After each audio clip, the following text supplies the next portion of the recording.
Hello friends, welcome to automation and robotics YouTube channel. You are with tech talk with Lalitesh. तो आज का जो हमारा वीडियो है वो टाइमर्स पर है, लेकिन जो टाइमर है वो हमारा आज है आरटीओ टाइमर यानी retentive timer on delay timer की बात करेंगे।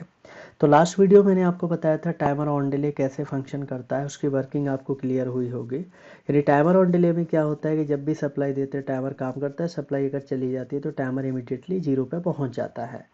तो सेम इसी तरह का टाइमर होता है आरटीओ टाइमर, बट डिफरेंस ये होता है कि टी ऑन टाइमर में टाइमिंग पॉज नहीं होता, रुकता नहीं है, जीरो हो जाता है। लेकिन आरटीओ टाइमर में टाइमिंग हमारा क्या हो जाता है, पॉज हो जाता है। जब दोबारा सिग्नल आता है तो वहीं से टाइमिंग स्टार्ट होती है।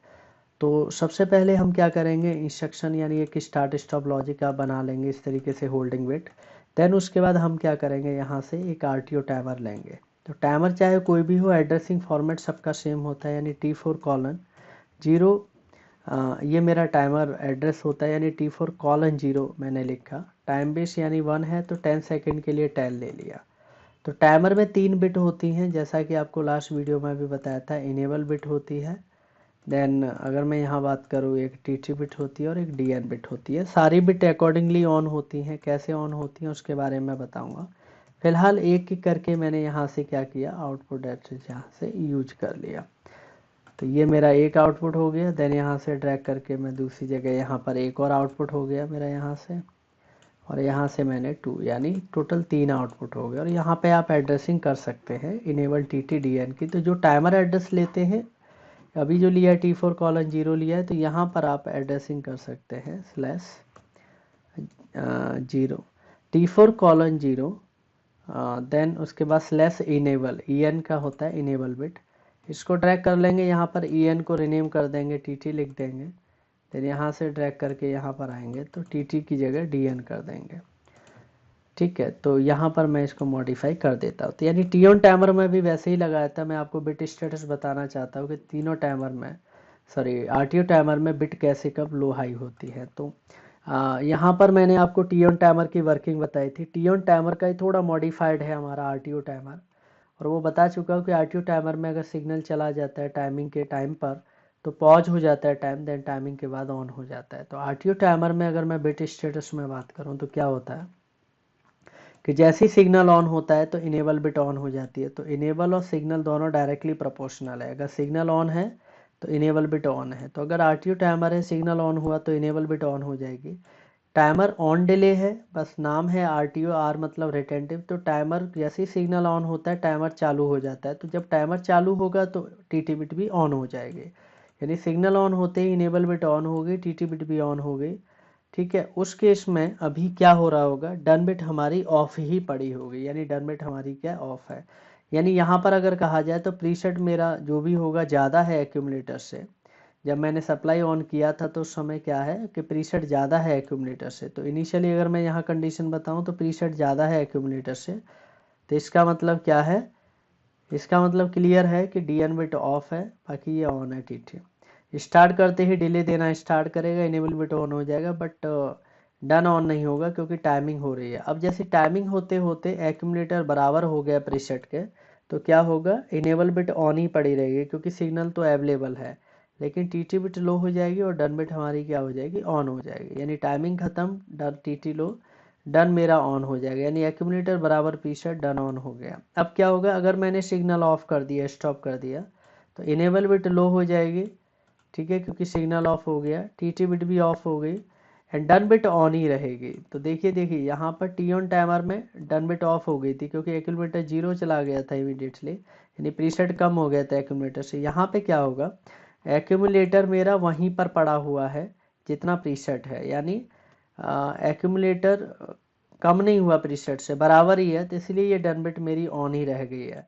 तो अगर आप चाहते हैं कि ये टाइम में स्टॉप करने के बाद डन बिट भी मेरी लो हो जाए, तो बहुत सिंपल तरीका है कि it is required a reset instruction to reset it accumulator zero. एक इंस्ट्रक्शन आता है रिसेट इंस्ट्रक्शन, जिसका यूज करके एक्यूमुलेटर को मैं फोर्सफुली जीरो पर ले जाता हूँ। जब ये जीरो पे चला जाएगा तब जाके डन बिट हमारा क्या होगा, लो होगा। तो यहाँ पर देखिए एक बार मैं आपको इसकी वर्किंग बता देता हूँ कि किस तरीके से फंक्शन करता है, सो दैट आपको क्रिस्टल क्लियर हो जाए इसका ऑपरेशन। देखिए जैसे ही मैंने स्टार्ट बटन प्रेस किया तो इनेबल बिट और टीटी बिट मेरी ऑन हो रही है, डन बिट लो है। अब मैंने सप्लाई बंद करनी है, तो जैसे ही मैंने फोर्स ऑन करके फोर्स ऑफ किया तो आप ध्यान से देखेंगे कि प्रीसेट 10 है और चलते चलते ये 5 सेकंड पूरा किया, सप्लाई यानी इनपुट सिग्नल ऑफ हो गया। तो वहीं के वहीं टाइमिंग क्या हो गई, पॉज हो गई है, और दोबारा से जैसे ही मैं स्टार्ट करूँगा तो वहीं से टाइमिंग हमारी रिज्यूम हुई है। और ऑफ़ कर देंगे यहाँ से सिग्नल, तो जो भी टाइम हमारा है वहाँ पे क्या हो जाएगा, पॉज हो जाएगा और दोबारा सिग्नल आएगा तो ऑन। और टाइमिंग के बाद देखेंगे टी लो और DN ऑन हो गए, ठीक है ना। अब जैसे ही मैं स्टॉप करूँगा तो क्या होगा, यहाँ से स्टॉप करते ही टाइमिंग आप देखेंगे एक्यूमुलेटर में वो 10 पड़ी हुई है और यहाँ भी 10 है। तो यानी प्रीसेट तो चलाना ही 10 सेकंड था, तो एक्यूमुलेटर भी 10 हो गया। तो दोनों वैल्यू क्या है, अभी इक्वल है। तो इसका मतलब है कि यहाँ पर दोनों इक्वल है, यानी मैंने आपको बताया था कि अगर एक्यूमुलेटर और प्रीसेट दोनों इक्वल है तो यहाँ इस कंडीशन में देखेंगे कि DN बिट हमारी ऑन है। अभी भी DN मेरी क्या है, ऑन है। तो इस बिट से मुझे क्या करना है, मैंने मोटर 3 नंबर लगाई है, मैं चाहता हूँ ये भी 0 पे चला जाए। तो बहुत सिंपल तरीका है। और सिंपल तरीका क्या है कि अगर देखिए यहाँ से फिर से मैंने ऑन ऑफ किया यहाँ से, तो कुछ नहीं होगा, यानी टाइमर अब चलेगा ही नहीं जब तक कि इस टाइमर को स्पेशली रीसेट ना किया जाए। यानी स्पेशल रीसेट आता है रीसेट करने के लिए। और तरीका क्या होता है, टाइमर काउंटर में ही एक इंस्ट्रक्शन होता है RES यानी रीसेट इंस्ट्रक्शन। तो हम क्या करेंगे, हम चाहते हैं कि ये आउटपुट हमारा जो है क्या हो जाए, रीसेट हो जाए। तो टाइमर काउंटर में रीसेट इंस्ट्रक्शन ले लीजिए, जिस टाइमर को रीसेट करना है उस टाइमर का एड्रेस रीसेट पर डाल दीजिए और यहाँ पर एक और इनपुट ले लीजिए। तो उससे फ़ायदा क्या होगा कि इसका यूज करके मैं स्पेशल रीसेट करा सकता हूँ। यानी टाइमर RTO क्या होता है, सारी टाइमिंग पॉज करके रखा है, तो मुझे क्या करना है, वो टाइमिंग रिज्यूम करे। देखिए अभी तो 0 हो गया, जैसे स्टार्ट करेंगे टाइमर चल रहा है, ठीक है ना। तो टाइमर स्टॉप कर देंगे, टाइमर बंद हो जाएगा। और जैसे ही टाइमर टाइमिंग पूरी करेगा क्या होगा, डन बिट ऑन हो जाएगी, जैसे T ऑन में था TT लो हो गए। अब मुझे क्या करना है, अगर मैं यहाँ से सप्लाई बंद भी कर देता हूँ तो क्या हो गया, सारा बंद हो गया, बट एक्यूमुलेटर 0 पे नहीं गया क्योंकि एक्यूमुलेटर होल्ड हो जाता है।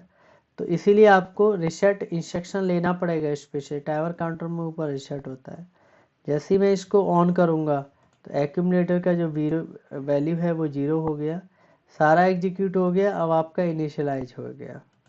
इस तरीके से हम RTO टाइमर की वर्किंग कर। RTO टाइमर का एप्लीकेशन क्या है कि जैसे कन्वेयर बेल्ट है, उस पर कोई प्रोडक्ट रखा है, एक दूर तक प्रोडक्ट गया, उसके बाद चाहते हो कि जब सप्लाई चली जाए किसी भी रीजन से तो वहीं उसको पता हो कि मैं कहाँ पे था, ठीक है। ऐसे ऑपरेशन में हम यूज करते हैं RTO टाइमर। अगर टाइमिंग 0 करनी है तो हम T ऑन करते हैं। और एक और टाइमर होता है, उसको बोलते हैं टाइमर ऑफ डिले, जो बताऊंगा मैं नेक्स्ट क्लास में। सो होप आपको ये वीडियो पसंद आया होगा, तो वीडियो को लाइक ज़रूर करें, शेयर करें, सब्सक्राइब करें चैनल को, एंड बाकी लोगों को भी सपोर्ट करें। So thanks for watching my videos, thank you. So next video हमारी टाइमर ऑफ डिले पर